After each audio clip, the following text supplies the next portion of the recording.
11 days after the last girls' night and 3 before the next one. Tuesday, 12 p.m. Hey Mark, you still up for a repeat? Trace. Tuesday, 12:03 p.m. Sure, I'm hot lips, where and when? Tuesday, 12:07 p.m. Same place, about same time. Don't try to sit with us. Don't try to get more than 1 in 3 as I said last time. Behave yourself. I'm confused again. What was the bit about 1 in 3 about? Confused is not a good place to be. Time to phone a friend. I rang Guy. He ran the security company that covered the mine. We had become quite friendly in the time we'd known each other. I arranged to meet him that afternoon. I was a bit reluctant to bring someone else in, but still couldn't think of a valid reason to get a babysitter. Besides, all Tracy's friends knew me, and I would stick out doing what needed to be done. I brought Guy up to date on the essentials, then asked if he could get someone to observe Tracy in a club Friday night. After saying how sorry he was, he said he would do it himself. I thanked him and insisted that I would pay him, as I didn't want to impose on our relationship or his business with the mine. I pointed out that I couldn't pay him yet as Tracy was monitoring our accounts, but he told me my credit was good enough for him. I told him I would ring him as soon as I knew where to start tailing her. The next night, I subtly asked Tracy, when she reminded me about her night out, where they were eating this week. She told me they usually went to the same Thai restaurant and gave me the address. We'd had this conversation before, so it shouldn't be suspicious. I texted the details to Guy and suggested he start the tale about 8 p.m. I also dropped a photo of Tracy to him on Thursday. I asked for him to keep me posted. Increased monitoring for the rest of the week revealed only one text. Friday, 3 p.m. We still on for tonight? Mark. After I saw her off Friday night, I struggled to concentrate on playing with the kids. At 7:30, I got a text from Guy. Got a visual at the restaurant. I put the kids to sleep before 8:30 and sat down with my phone and laptop. Within a minute, the home phone rang. It was Tracy asking if I had put the kids to bed yet, as she wanted to say goodnight to them. When I said they were already in bed, she sounded disappointed and told us she missed us. Time to lay on the guilt a little. I said, if you miss us that much, you could always stay home. This got no response, and I quickly followed with, well, enjoy your dancing. You know it's been a while since I've danced with you. She replied with, yes, it has been, hasn't it? I made my excuses and rang off. I predict a date night suggestion from her in the next week. At 8:50 p.m., the unusual chime of a redirected text startled me. I picked up the phone. Friday, 8:49 p.m. Mark, running a bit late. Be there soon, Trace. It took me a minute for the significance of this to sink in. Then I had it. She had her second phone with her. I spent the next 2 minutes fighting the vindictive idea of ringing her on that phone and telling her I missed her. What stopped me? I had a reasonably clear idea of what she was doing, but had no idea why. Weeks of musing still had not thrown up a result. Without knowing the why, I couldn't decide on the what next. 9:20 p.m. Text from Guy.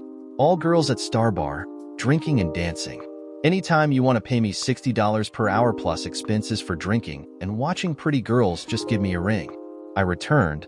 I then deleted both texts. I spent the rest of the evening watching cheating stories on YouTube. 11 p.m. text. All still here, Guy. At 11:40 p.m., I answered a call from Guy. They're leaving now, just the girls? That a good sign? I asked him how the evening had gone. Well, Tracy danced with a lot of guys. Never with the same one twice in a row. I could sense Guy hesitating. Come on, spit it out, Guy. I can take it, I prompted. Well, there was one guy she danced with every third or fourth dance. A couple of the other guys tried to put their hands on her bum, and she shut them down and didn't dance with them again. When she danced with this guy, they always drifted to the back of the dance floor. They got kinda smoochy, and I did see his hands on her bum, and she didn't shut him down. At the same time, she didn't do anything to respond to him, and she had this kind of neutral look on her face. It was odd enough to stick in my memory. Just before they left, I saw him try for a kiss, and she shut him down big time. I'm sorry, Dave, I don't know what that all means. I did notice he had a wedding ring on when he dropped her off at the table. I thanked him and rang off. He wasn't the only one who wasn't sure what was going on, but I think he had met Mark. I should expect Tracy to be home about 12:30 after dropping her friends home. At 12:20, I was in bed when my phone gave its now dreaded beep. Saturday, 12:19 a.m. I told you not in public. Well, that confirmed that. I deleted that message, then turned the volume of the ringer right down, so any reply he gave wouldn't be heard. Lying in the darkened bedroom upstairs 10 minutes later, I heard a car stop at the head of our driveway. I went to the window and looked out and saw the interior light of a car go on and off. In the moonlight, I then saw Tracy walking down the driveway and around the side of the house. I rushed to the opposite window but didn't see her reappear at the back. I was still there when I saw her lights coming down the drive. I made a prediction that I would find a phone hidden in the wood shed tomorrow. Careful to the end, that's my Tracy. It was summer, so I had no business visiting the woodshed. I pretended to be asleep when she slipped in with me and made no attempt to snuggle. Was I seeing a pattern? Guilt-free night equals snuggle. Guilty night equals no snuggle. Had she noticed that I hadn't approached her for sex in 2 months? If she was following her list, then she must be in a dilemma. She was set on maintaining our 4 to 5 sex episodes per month, but also committed to not doing anything out of the ordinary. With me not approaching her, she would have to approach me more. That would be abnormal. Another restless night for me. I knew what was bothering me, and it was a problem pointed out over 2,500 years ago by a Chinese dude called Sun Tzu in a book called The Art of War. One famous quote of his was, "Strategy without tactics is the slow route to victory. Tactics without strategy is the noise before the inevitable defeat." Strategy is what you want to achieve. Tactics are how you want to achieve it.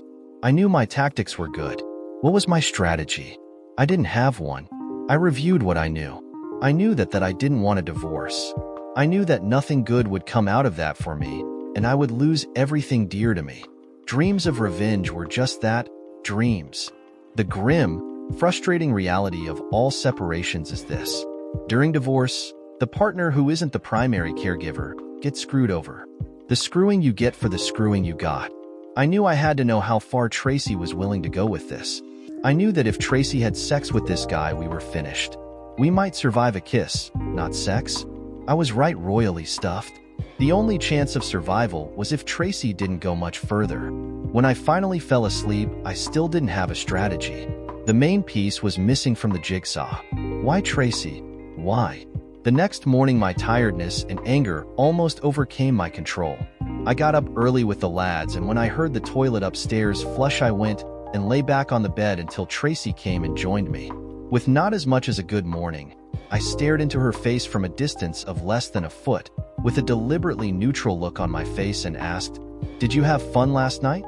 My tone and face alerted her that something was wrong. Her face didn't move, but I saw the cringe in her eyes. 10 seconds of staring, then she yawned and rolled onto her back and started rabbiting on about how nice the dinner was and about the club they went to afterwards. I listened attentively, and when she had finished, I asked, "Look, is there something wrong with us? Are you not happy with me? Have I done something wrong? Don't I support you enough?" She vehemently denied all of these, while smothering me with kisses, saying that I was the most loving, supporting husband and father a girl could ever ask for. She then told me to never think like that, and then asked me why I had brought it up. I just said that I had sensed something had changed. I reminded her that we hadn't been on a date night for 3 months and couldn't remember the last time we had made love. She told me that after my comments last night, she now realized that we had let our date night slip, and she'd make it up to me. She also said that we hadn't had sex for so long because I hadn't brought it up and pestered her. I reminded her of several previous conversations of ours when I told her that I got a bit discouraged about having to pester her all the time and how disheartening the knockbacks were. She apologized. I had just finished reminding her that she should bring up any concerns about our relationship with me straight away when the lads discovered she was awake, screamed in, and started jumping all over us. Kids. The world's most effective contraceptives. The rest of the weekend was all hugs, cuddles, kisses, and yes, sex. We had a great family weekend of playing, cycling, and feeding the ducks at the local park. It was Sunday before I could check the woodshed. Her phone was on a rafter, under a box at the back. I had already received the 2 forwarded messages via my phone but hadn't read them, hoping to preserve the magic of this weekend. On Monday morning at work, I was bloody glad I had. Saturday, 10 a.m. I am so sorry, Trace, but you are so beautiful, and with your body so close to mine, I just couldn't help it. You are all woman, and I want you so badly. Please forgive me. Mark. Oh hell. This guy is married? Saturday, 6 p.m. I take it from your lack of response that you don't want to see me again. That would break my heart. Once again, sorry. Mark. Later that morning, the response came through. Monday, 10 a.m. Mark, sorry for the delay. I usually keep this phone safe at work and only check it occasionally. I only got your Saturday messages just now. Yes, I was angry with you Friday night. You know my situation and my rules. I forgive you this time, but never again. You're such a good dancer that I'd love to see you again. I'm starting to need our time together. I'll let you know when I can get out again. Don't pester me. I hope with messages like your last one you are taking precautions to avoid your wife seeing them. Love, Trace. 3 minutes later. Work phone, password protected. Glad to hear we are still friends. Mark. Battling to hold back my fury, I couldn't believe the two Tracys I had seen in 12 hours. Loving wife and mother followed by 304 who had returned an entirely inappropriate text from another man with love. I was going to struggle to hold myself together soon. I concluded that I should slow down watching stories and spend the time reading up on split personalities. It was about the only thing that made sense. That night, I started the charm offensive and surprised myself by finding a few new ways to spoil her. I was staggered that on Thursday, she bought me a nice box of my favorite chocolates. I even got to have a couple before two ravening boys found them and demolished the rest. Every night was a snuggle on the couch talking about our works and family things. It was almost a vent for my frustration when I decided on another visit to her office. I pulled it off exactly the same as the last time. I shouldn't really have been surprised when I saw that the bottom drawer now sported a permanent debit card from the bank, a 3-pack of panties, a box of panty liners, and a 6-pack of douches. No condoms, though. I noticed there were only now 6 cards in her little pile for missing. I still couldn't see the significance of them, though. I went straight back home after this trip. No mention was made that I hadn't had enough time to get to work and back and spend more than 10 minutes there. I just didn't care, though. The following Tuesday was my first warning of a girls' night on Friday. I was a bit stunned, so no acting was involved when I looked at Tracy coldly and said, "Aren't you forgetting something?" I maintained a cold stare, seeing her mind racing. It took a good minute, while I enjoyed several of her facial expressions, before the penny dropped. God, I forgot our date night, didn't I? I stood up and walked away, throwing over my shoulder, "Just don't worry about it." She didn't follow me to bed and I don't know when she came up, but I'm sure I heard the sounds of quiet sobbing drifting up the stairs. That was strange. Why sobs? The only thing I could think of was regretting what she was doing to me and our relationship. Why not stop then? Discount the impossible, Dave. Why not stop something that was hurting?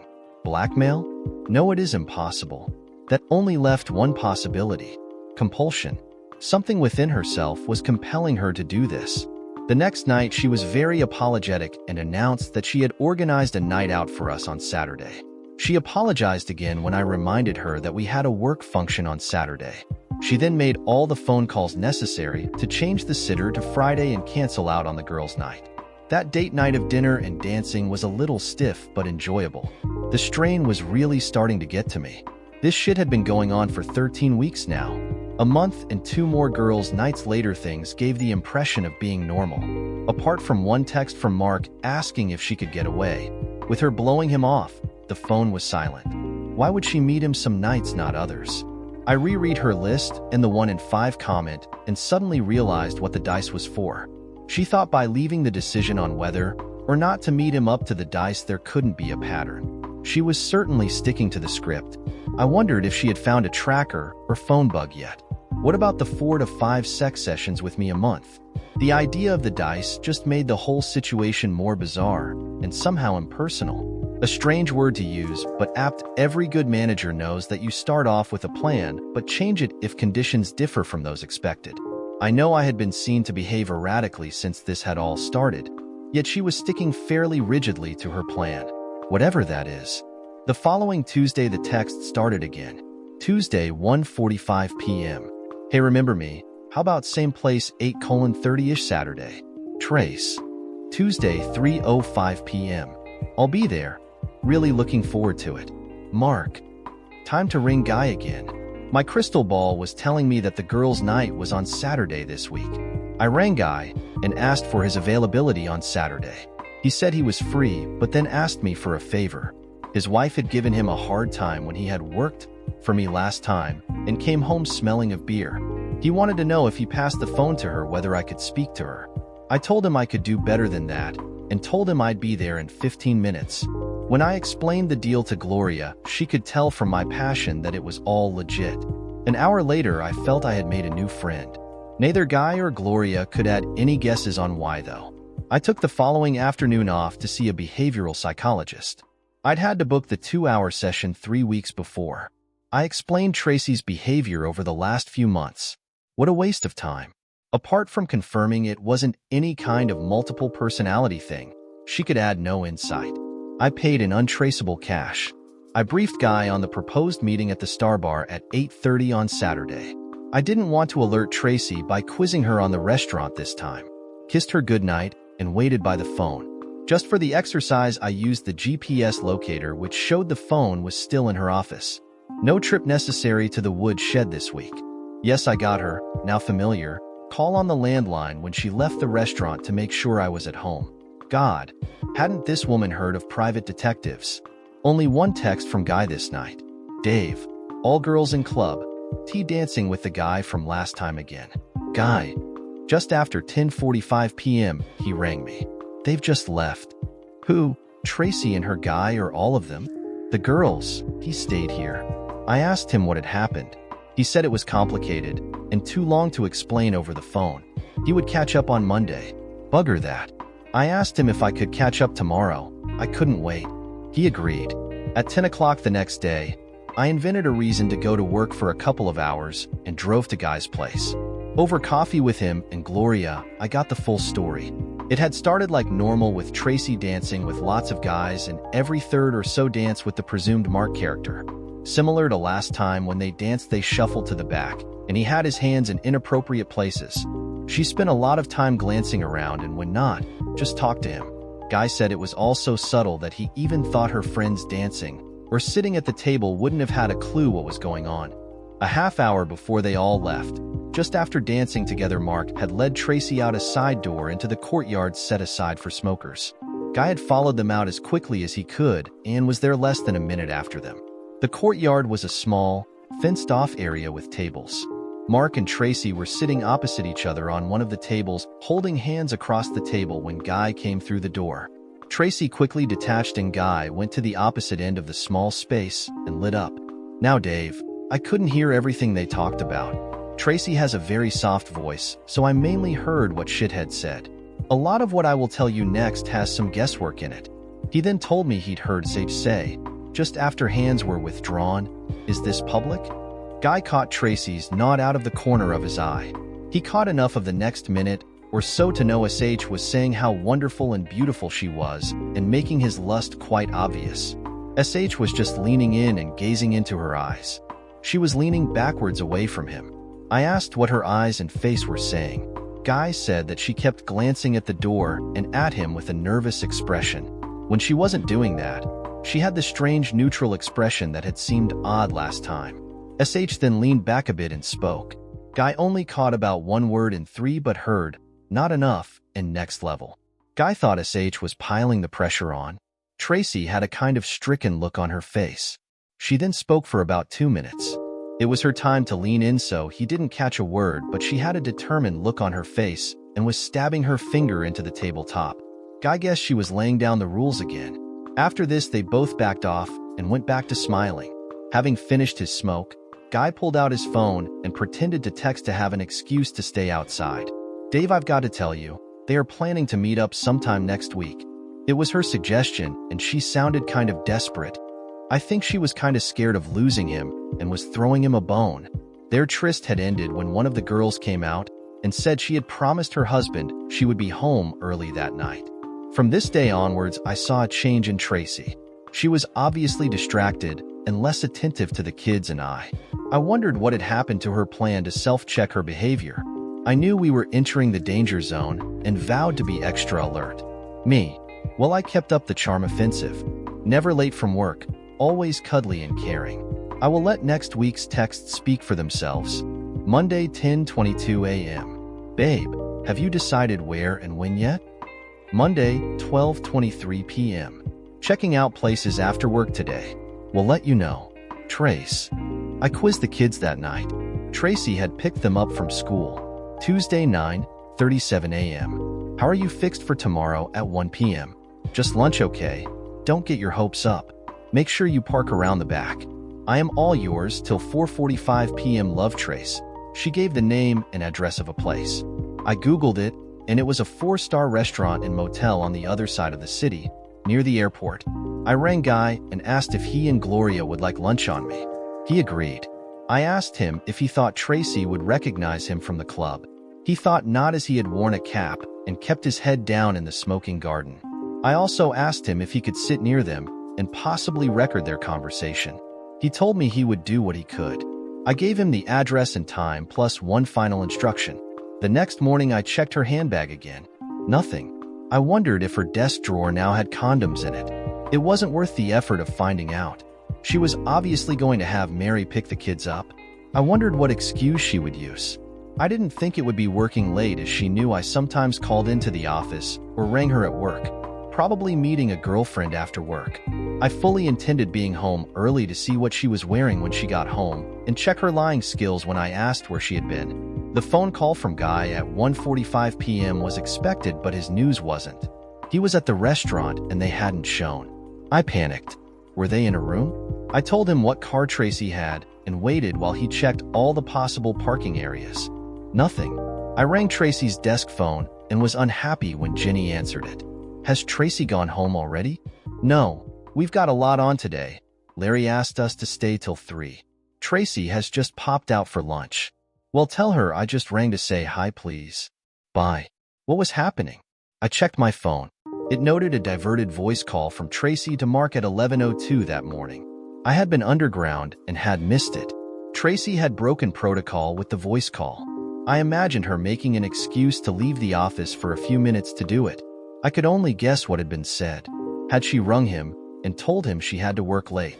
They might have made new plans, but what were they?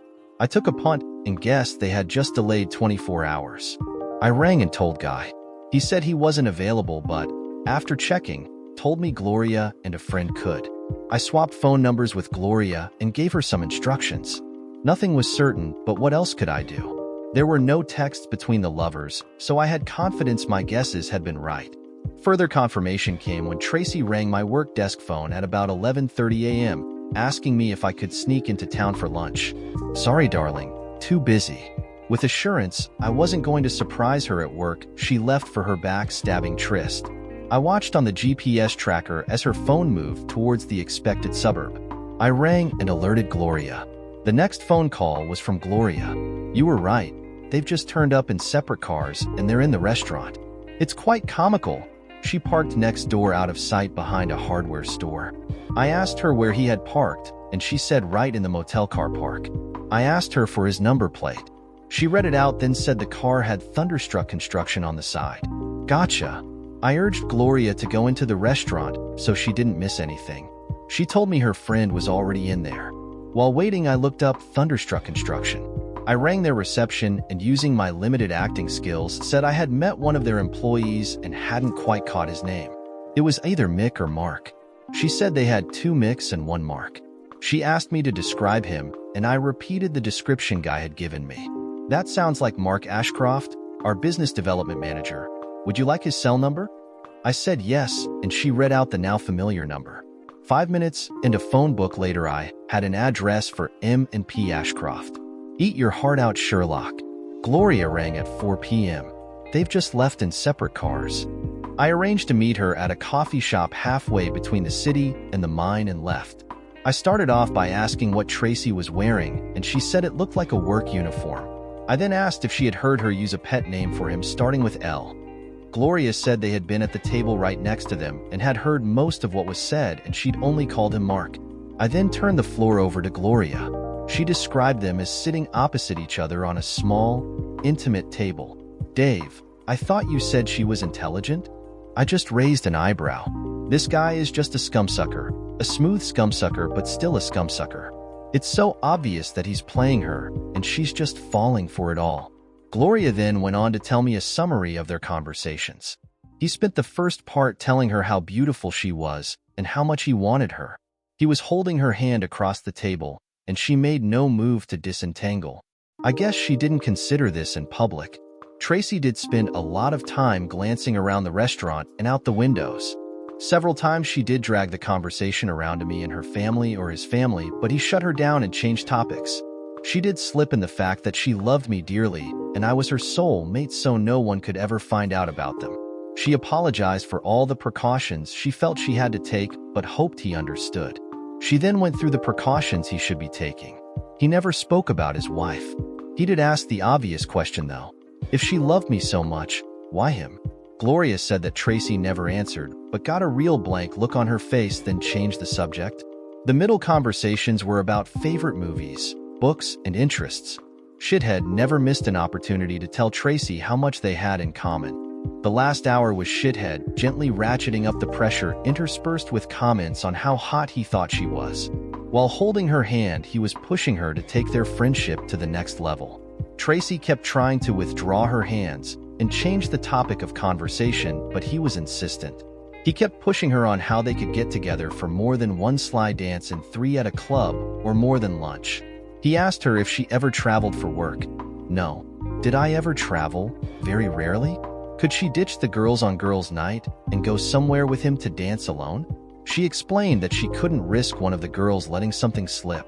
Could she pretend she was going on a girls' night and just go out with him? No, same reason. He was getting visibly frustrated by this stage, so he threw it back on her. How did she suggest they got together? Tracy explained that really the only option was her pretending to work past lunch one day, which gave them 1 p.m. to 4:45 p.m., almost 4 hours. He made a comment that I must be a real suspicious character for her to be taking so many precautions. Tracy looked blank, then said, "No, Dave loves me and trusts me." Well, 1 out of 2 isn't bad. Shithead then obviously decided it was ultimatum time. Maybe we can get a room next time, fool around a bit?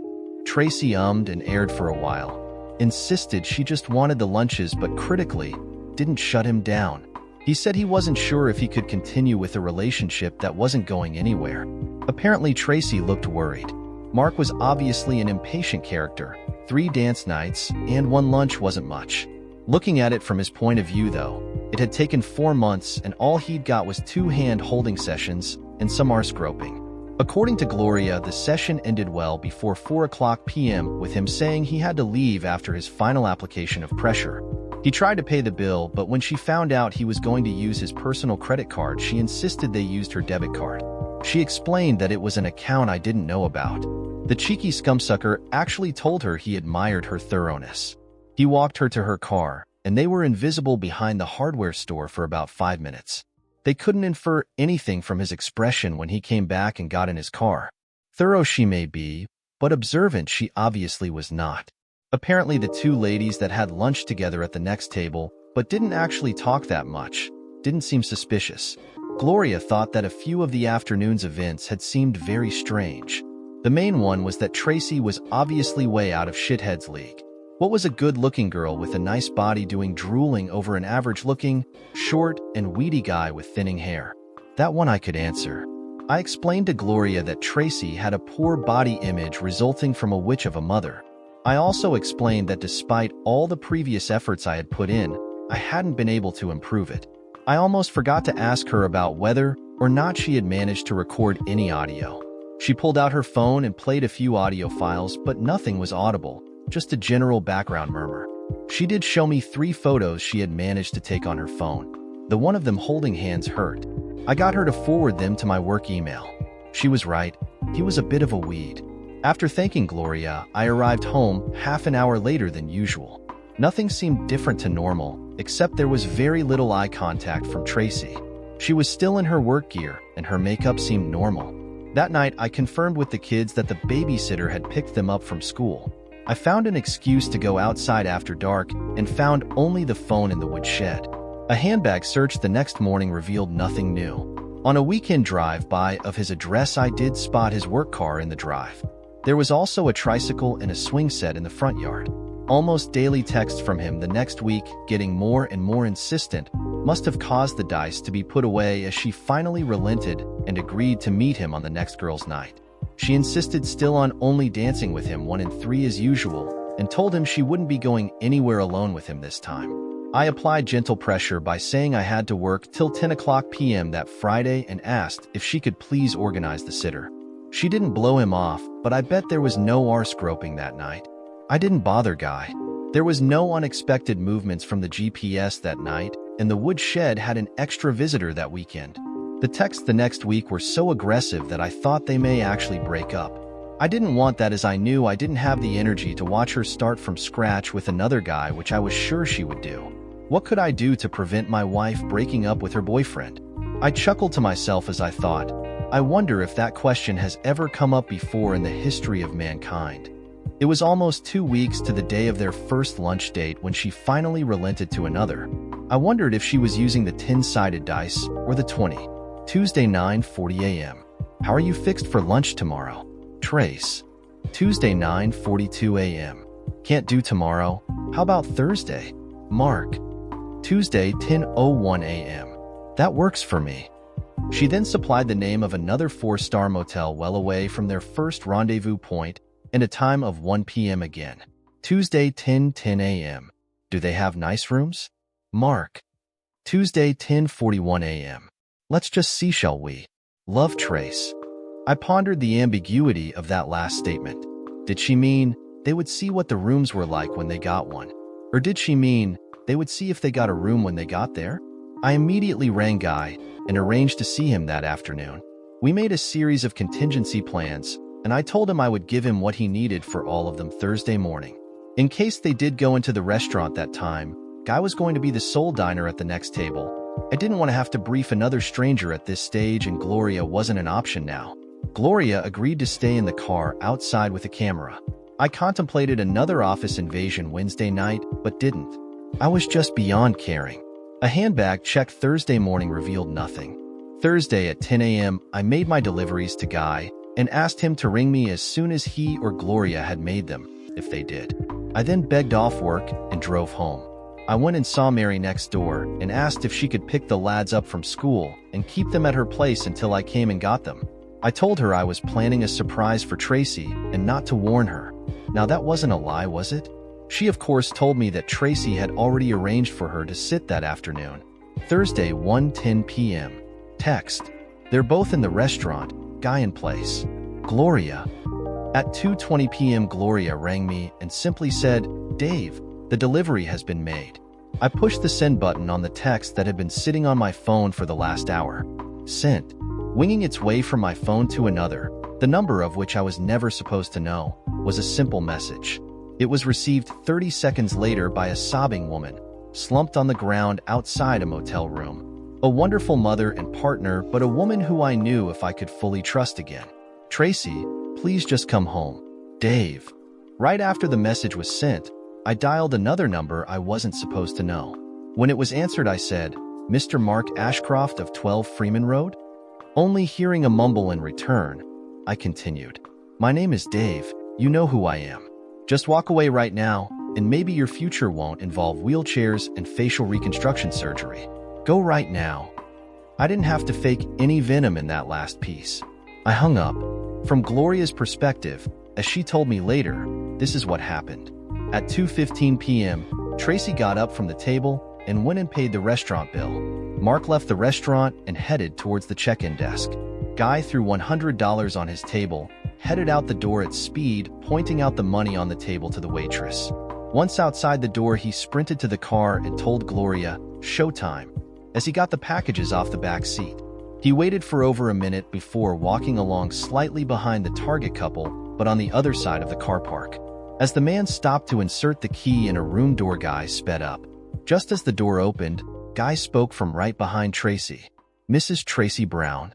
When she turned to face him, with a quizzical expression, Guy offered her a bunch of lilies, her favorite flowers, with the words, "Dave wants you to know that the children and he love you very much."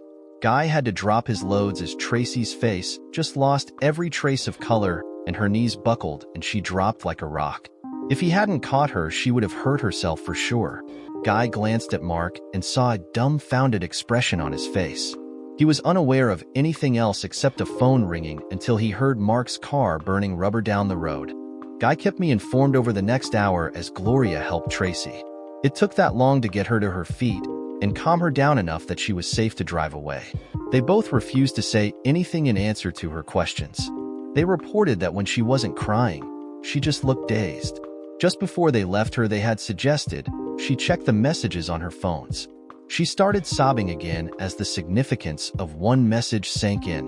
The motel manager came out and asked if they needed an ambulance.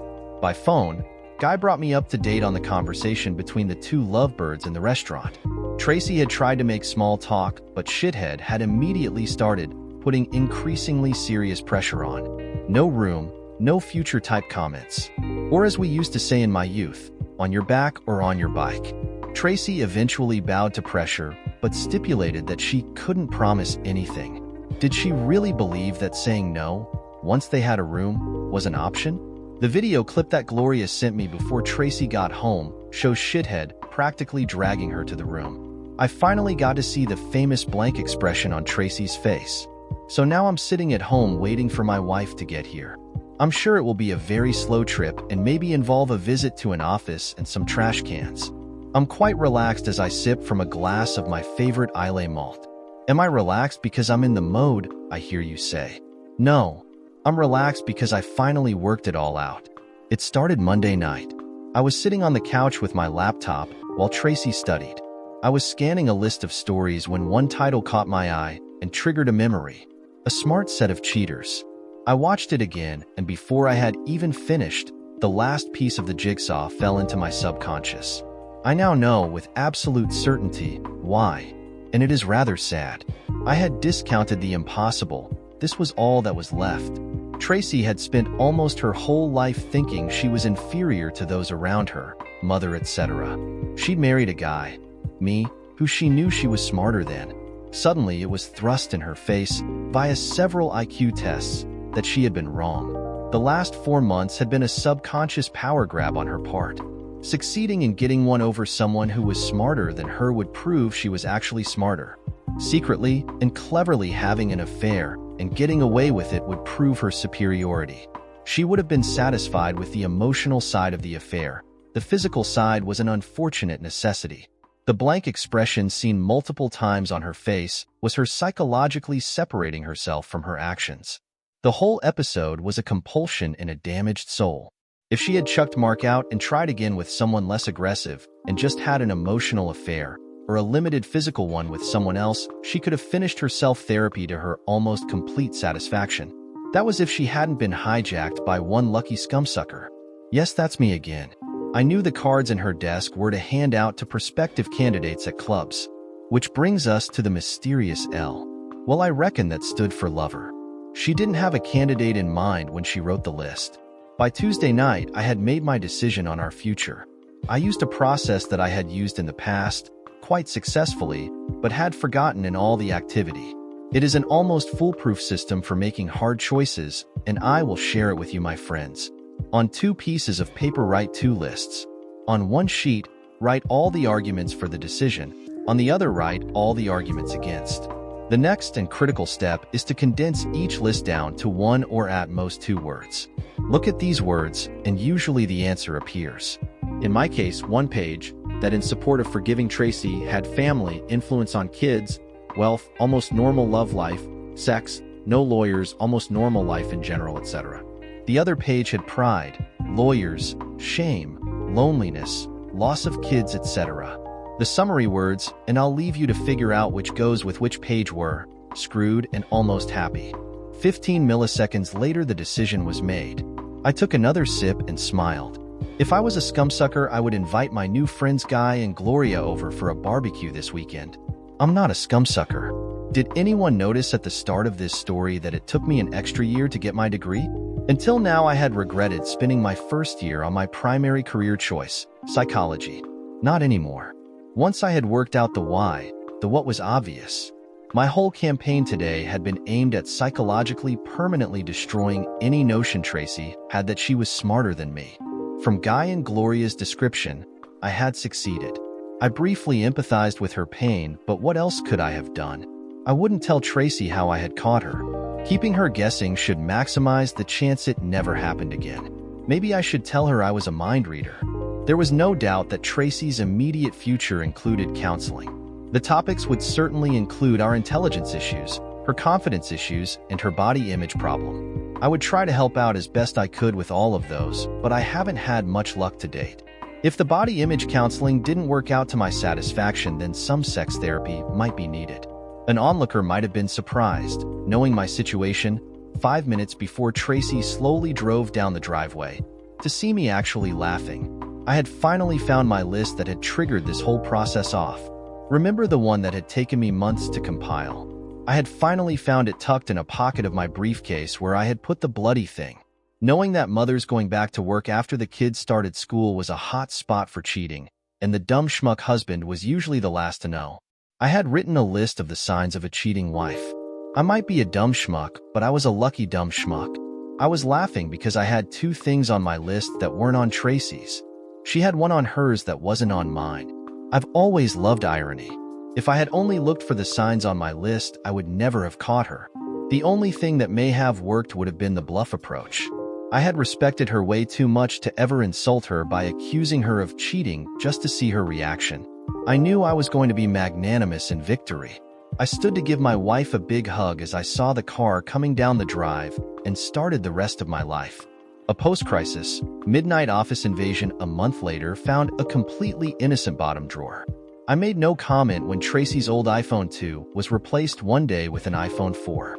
Examining our bank statement one day showed an unaccounted deposit of $652. Guy never billed me for his services. Remember, he was a security guard, not a PI. His life consisted of 12-hour stretches of battling to stay awake. He had loved the excitement. Besides, he and Gloria both said that they had both enjoyed it, and it had somehow helped them bond better. I did insist on paying expenses, though. When he announced he was selling his business later that year, I gave the soppy old golf nut a gift voucher redeemable at the town's biggest golf shop. The value of the voucher, $652. A month after things settled down, it was obvious Tracy was too embarrassed to even mention girls' nights out. I insisted she go on the next one. After checking with her counselor, she agreed. I also invited her to bring a friend into her confidence if she wanted a female shoulder to cry on. The one condition I put on it was that if she saw Mark at a club, then she was to ring me. 3 months later, she did ring.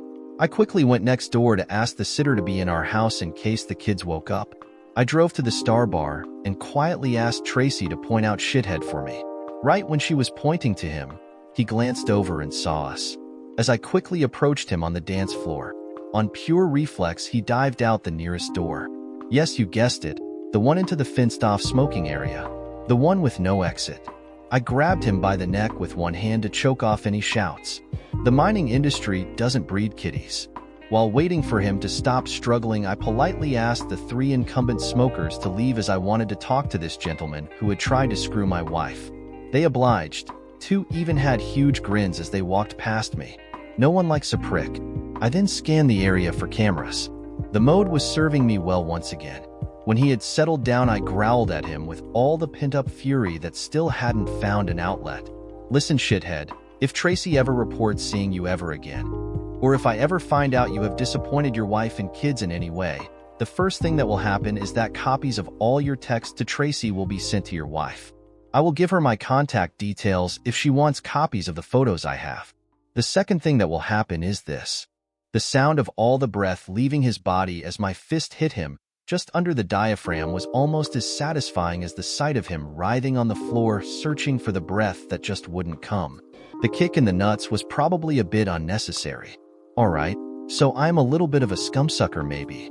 I walked back into the club to give Tracy a hug and a kiss. She asked, "Am I going to have to post bail later?" "No, dear. We're both way too smart for that." I then walked out the front door, less than 3 minutes after coming in, leaving Tracy to answer the quizzical looks on her friends' faces. I thought of that old saying, beware the fury of a quiet man. Dear listeners, please share your thoughts in the comments section below, and don't forget to like, share, and subscribe.